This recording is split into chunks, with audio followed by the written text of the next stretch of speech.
Yeah, I'm not anti-dog, you know. Every time I tell someone I'm a cat person, like, what does that mean, you don't like dogs? No, that's not what that means. It just means I like other people's dogs. I like dogs, I just like them over there. And I'll play with them, but then go back over there. I don't like that kind of energy in my house. You know what I mean? That annoying dog, best friend in your face all the time energy. Just like, yeah! I love you. You're home. Where have you been? It creeps me out. I don't care for that. I don't like that at all. Just in your face, like, you want to go out? There's a tree. I know this tree. You want to hang out at this tree? What if I just keep breathing into your face? Ugh. All the time? No, thank you. That's why I like cats. Cats are more like, hey, what are you up to? Never mind. I just remembered I don't care. I'll be in the kitchen. I'll see you later. I like that. I don't need a best friend at the house. I just need, like, an apathetic roommate that sometimes wants to hang out. Like a dog, you can pet a dog's belly all day. They'll never get tired of it, just all day. Just like, yeah, man, never stop. You're the best. Hopefully not that creepy, but you get the idea. A cat you can pet for what, 2, maybe 3 seconds? And so it's like, all right, get away from me. I have my own things going on. I got a pile of clean laundry to lay on. Get away from me. That's what my cat does. It waits for the pile of clean laundry we haven't folded yet and just rubs on it while making eye contact. Just like, everyone's gonna know. So bothersome. My wife, she has a new hobby. She's really into special needs animals. I don't know if that's made its way out here in Provo. If you don't know what special needs animals are, they're animals. They have special needs. That is all. There's this one, Oscar the Blind Cat. It was a cat that was born without any eyes.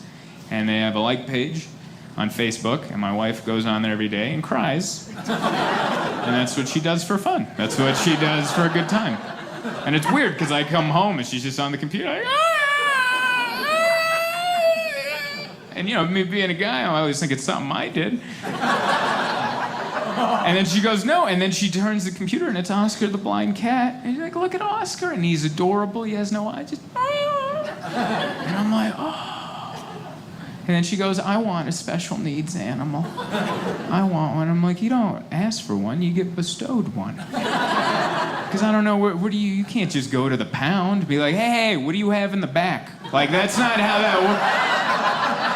I need like a 3-legged dog or a cat with something. What do you have? You can't do that.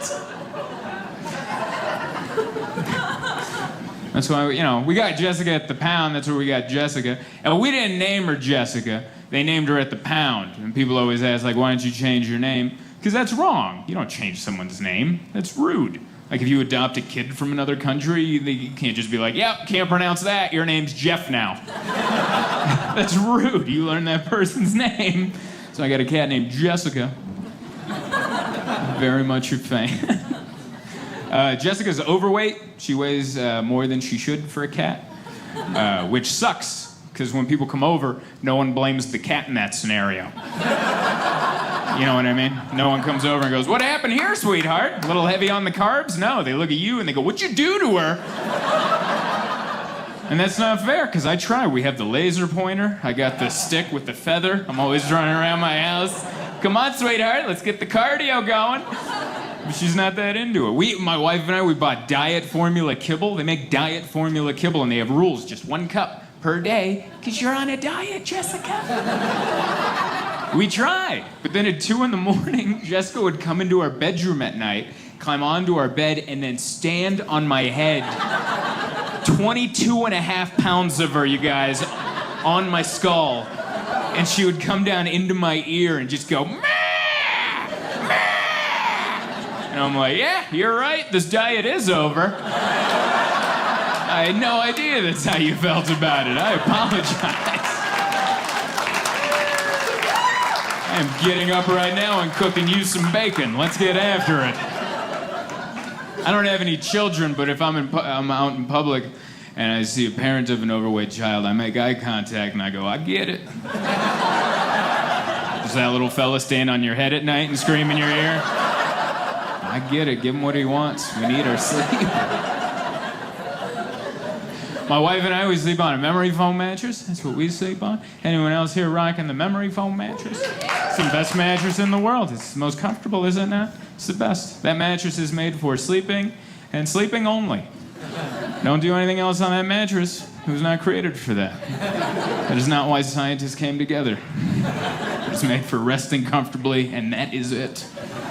I know, because we've tried, and it sucks every time. It's like trying to wrestle in quicksand. It is the worst. You just start sinking in slowly. Stay calm, stay calm. Just try to get your leg out. Just breathe, keep your eyes open. Keep your eyes on the horizon. Try to get your leg out. Get your leg out. I'm gonna get some help. Jessica, we need some help. But she can't help. She just stands on our backs and pushes us in further. Subscribe to Dry Bar Comedy for even more of the world's largest collection of clean comedy.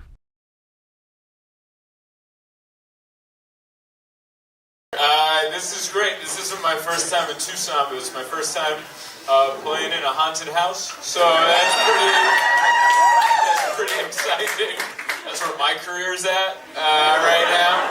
You know, last night I played in a basement in downtown Phoenix, a desert area that shouldn't have a basement. And they had a basement that we went to through an alley, and tonight we're in a haunted house. This is great. It's wonderful. I love it. By the way, big fan. I love it. This is exactly why, I like hipsters. This is what they do. You know? Like, most people would look at this and be like, tear it down. Tear it down. We're going to make a sharp-angled condo out of this. And not hipsters. Hipsters are like, we can turn this into a hotel.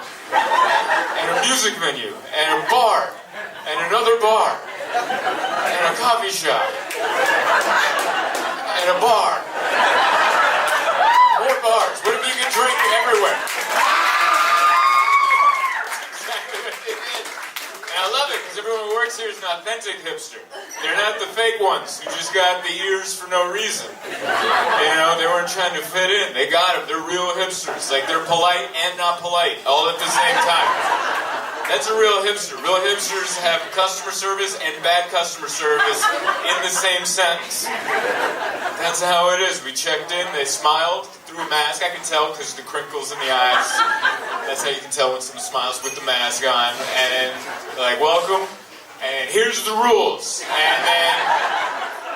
But polite, but rules, and then I'm like, I have a question, and he was gone. So it was like a mixture of welcome and unwelcome, and I like that. That's probably how this place was in the 30s, you know? I think it was nice when John Dillinger showed up here. I called him Don Dillinger because I had one cocktail. That's where I'm at. I'm a lightweight. I'm not eating any bread, so all it takes is one cocktail. You ever not eat bread for a day, and then you're like, oh, I get drunk from sniffing a drink. You need that bread. It's so good. But yeah, it's nice we're staying at the hotel, my fiance and I. We didn't know anything about it, other than it's a cool-looking old classic building. And while we're in the room, it's just a tiny room with a bed and a little desk. It looks like someplace like Bukowski got drunk and wrote, you know? That's what it looks like up there. And I'm like, ooh, this is artsy. And then we sat down and then quickly found out there's no plugs. There's no... Do you need to charge anything? Well, you don't. All right? I'm telling you, you don't. There's no plugs. And then she's like Googling the hotel. She's like, this place is cool. And she's like, oh, it says this is one of the most haunted places in the entire country. And I'm like, huh? And I go, how haunted? And she's like, well, there's like a Wikipedia page for like each room, pretty much. And she starts going down the room numbers, going, yeah, you'll wake up with a lady on your bed on that one. This one will lock you in the bathroom. And she's like, I'm waiting for our room number. That's all I'm waiting for. And I'm like, because there's no, you know what's worse than being in a haunted house? Is being in a haunted room. Because where do you go? You know? Like, it's not, there's no like, oh, maybe that's just a shadow. There are no shadows. You're in a small, everything's here, you know? You just gotta run out of there. It's terrifying. And there's no TV. That's usually my defense. I've stayed in places that I assumed was haunted. I stayed at a hotel in Aiken, South Carolina. And I walked in, it looked old, and I asked the lady behind the counter, she's a very nice southern lady. And I was like, when was this place built? She's like, it was built in 1898. And I was like, wow, that's pretty old. I'm like, is it haunted? She's like, well. And I'm like, I'm looking for a hard no right now, man. I'm looking for a stern, you're fine. And she gave me a very loose, well. So that night, I spent the entire night with SportsCenter on the TV, because in my mind, that will keep the ghosts away. In my mind, the ghosts will come by like, oh, he's still watching sports highlights. We'll have to catch him later. There's no TV up there. They're gonna know. Yeah? They're gonna know. We're just ready to be terrified. I wonder, it must be fun being a ghost. You know, because it's not always just scaring people. You just get to watch people when they think they're not being watched. You know, you ever have one of those moments where you got the house to yourself, you're just naked, dancing in front of a mirror, and then your significant other walks in, and you're like, hey, what? I thought Tuesdays were my day, you know, like, that's what ghosts get to see all the time without the interruption. Just like, wow, that's where you're taking this, okay. Like, before I came down, my fiance was helping me put Vaseline on my taint, because I worked out this morning. We ran on the treadmill, and we had breakfast afterwards, so all my sweat dried while I was sitting, and I got a little rash in the taint. And then I'm like, how am I supposed to do this show? These people are expecting me to be all suave, and I got a rashy taint. So there I am, just doing like a yoga pose in the bed. She's just putting a little bit of Vaseline on my taint, and I'm like, John Dillinger's in the corner right now. This is why I won't leave. This is why I stay. Like I'm gonna go to boring ass heaven or hell, and I'm staying right here. Watch a grown man lube up his taint. It's the dry air. Alright. My wife, we've been married for a couple of years. It's very nice. I like being married. I wouldn't want to be single. It looks awful out there. I don't know how you do it. Everyone just has to smile a lot. I like being married because I get to be honest. We know each other, you know? We know each other, but when you're single, you always have to be on your best behavior because you don't know who's coming around the corner. It could be your soulmate just coming around the corner. You can't be all down in the dumps. You gotta be like, hi! And I don't like that. I just like to be myself. So I enjoy being married. I cried at my wedding. I don't know if that's a shocker for the cat man. It wasn't my fault that I cried. I'm not going to blame me. I'm going to blame my wife because that's the easy thing to do. I'm going to say it was her fault because the day before we're doing the walkthroughs, you know, the rehearsals and stuff. And while we're standing up at the altar, she turns to me and she goes, "Hey, take this seriously tomorrow." And I go, yeah? Okay, yeah. She's like, no, really, I don't want you hamming it up thinking you're at one of your comedy shows. This is serious. There's 15 grand on the line. Don't mess this up. Who are you? But I don't want to mess it up for my wife, so the next day I'm standing there, I'm very serious. I'm like, okay, here we go. And then, like, at that moment, I realized that everyone that was important in my life was sitting there, all dressed up for this big day. They came. And then my wife starts walking down the aisle, and she's gorgeous. And her father's walking her down the aisle, and he looks the way he does.